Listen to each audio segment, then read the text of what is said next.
to the Provo River. It's 8 degrees. Going to get some trout. Dan is bringing one in.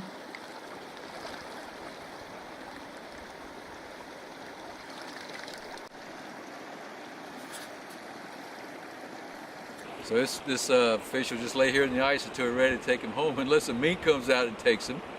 A friend of mine sent a video in the email the other day, and it was guys in an ice house fishing, and a mink came in their ice house, and they were all laughing and taking this video.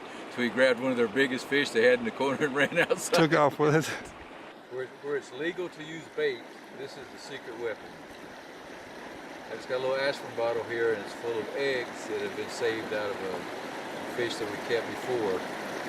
And you put this egg juice on those eggs, and the fish will hold that artificial egg just a half second longer before they spit it out. There, he's got another one on. This winter fishing is fast sometimes.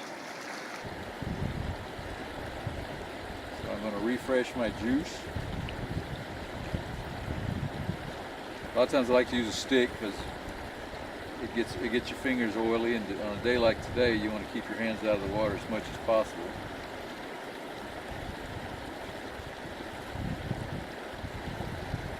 Catch fish on the very next cast. So since this worked, we're going to do it again. We'll do it till it doesn't work.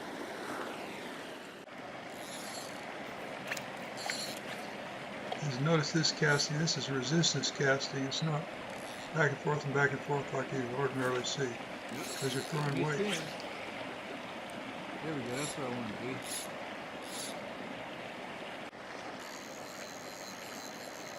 It's fishing deep with artificial egg patterns that are juiced up.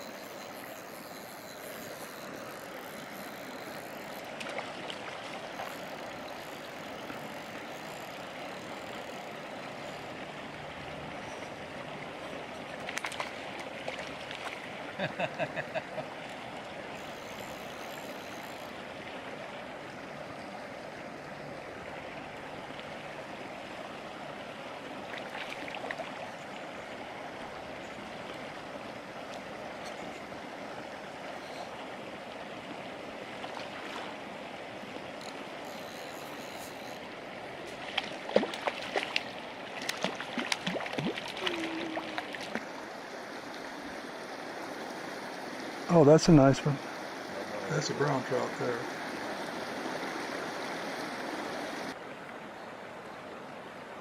Jim is fishing on. The reason this is here is because Jim did something a little unusual there.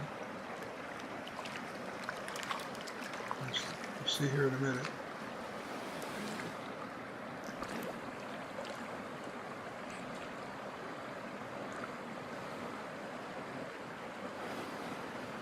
Not big, but two of them at the same time on those egg patterns.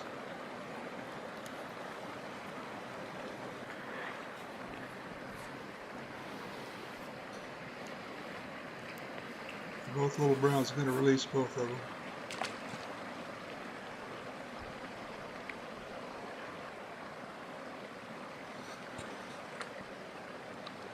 We're using a bounce rig. It's a lot of times it's called the Provo River bounce rig. I don't know if it's a fact, but it's claimed that somebody on the Provo River here is the one that came up with this. But especially I'm using 2 tags, and it has weight at the bottom. And the idea is this weight drags like this. We also have a small float or a bubble up here. Is that this drags the bottom, and the water will, the current of the water will bring this to the fish. So the first thing the fish sees is this egg, and all the line and weight is behind it. So I've got one, a little higher and one closer to the bottom. I could space these out more. This is just how I started today. And that's one thing is, if it's not working, switch it up. I originally had these, I shortened this length here so that this is closer to the bottom. And the first time I did that, in addition to adding the egg juice, we catch fish on the very next cast. So. Got another fish here. This is a white fish. A little different here. This is a very common here. This is a whitefish. I had a buddy that They're came active out in here water, to Connie. trying to pick up a new species on a fly rod, and he was fully expected to get a cutthroat. And of all things, we didn't catch a cutthroat on that trip. We caught, but he did catch a whitefish, and he was all excited. And I had forgotten to tell him that whitefish were a possibility. Not a bad fish. It's about a 15-inch whitefish. I'm going to let it go. All right, we're going to let this guy go as if it revives. They're good eating too, but I'm looking for trout today. If I were going to smoke some fish, I prefer a whitefish smoked. But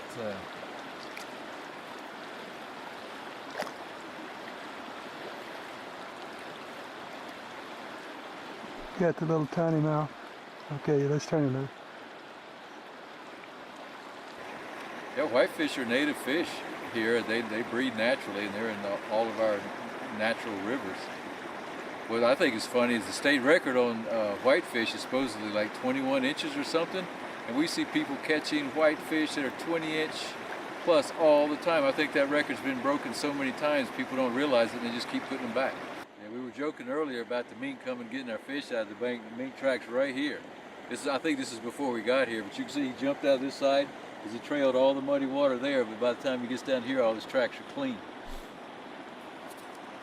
You know, we have otter in this river too. They make a very similar track, but that's not near big enough for an otter. And otter usually... Otter track would be bigger. It'd be bigger, it's wider spaced, you know, apart from front to back, but they also usually travel in groups. And I've yet to see a slide around here to where they slide into water, but I know they're here in the river. You can see he came out of the water right here because he's trailing all this mud and some debris. He got his front track, back track right on top of each other, then he jumps up here, front track, back track right on top of each other as he just kind of goes. Two tracks right together. Yeah, right, two tracks. He puts one right on top of the other, but they're a long way apart because he's a long, skinny animal. Kind of like a weenie dog, like right? A weenie dog. Cool. And one thing I noticed fishing with professional fishing guys like Jim is they always fish deeper than everybody else does. Yeah, a longer drop. And longer gets you deeper, and they use more weights. And you'll notice this is not one weight. This is like 3 BB shots.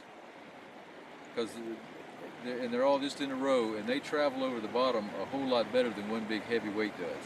Yeah, they don't hang up They don't as hang bad. up as much, and so that's your key right there. Is sometimes we use 7 or 8 of these weights, just depending on how fast the water is and how deep it is. These are eggs that we saved from rainbow trout that we caught last week. They were just full of eggs.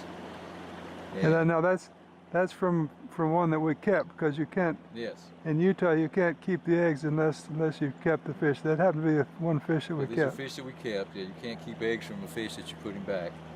And also, you can only use these if you're allowed to use bait.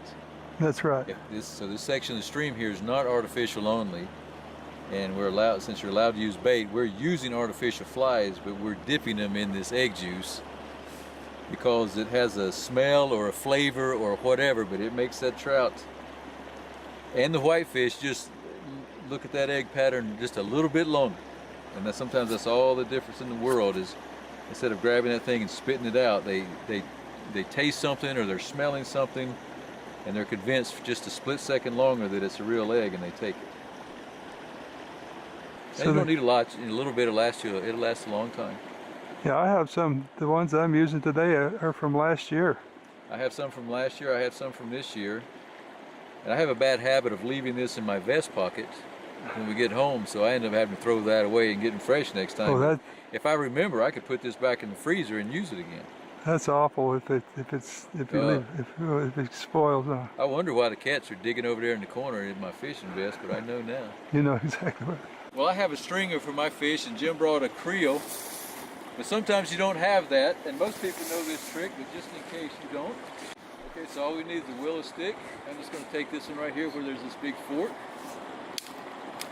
Break off nice in the winter, so we just have a fork. You leave one side long, one side short. And that's where we're going to carry our fish home on today. All right, so we got our stick. Our fish are still here. They weren't, the minkus didn't come and get them. So we're just going to string up Little rainbow there. Little rainbow here, you just slide the stick up through the gills. Sometimes you even want a thinner stick because it slides in there better. Yeah. They've been adding to this, you know, in the summertime when we're down here, we see these guys swimming around here. I haven't seen them, you know, so far in the winter. So we noticed a lot of fresh cuttings of trees and things on the way in here, probably from this beaver family. But I think it's funny that we've probably been fishing within about 25 to 40 yards of this thing most of the day, and you know they're in there listening to us talk out here. Yeah, but they're on the night shift. Yeah. They'll come out at night. They're probably like your old cat. You come in the room and they just turn their belly up and their head upside down and they just go back to sleep. Time to go before it gets even colder. About 3 or 4 o'clock.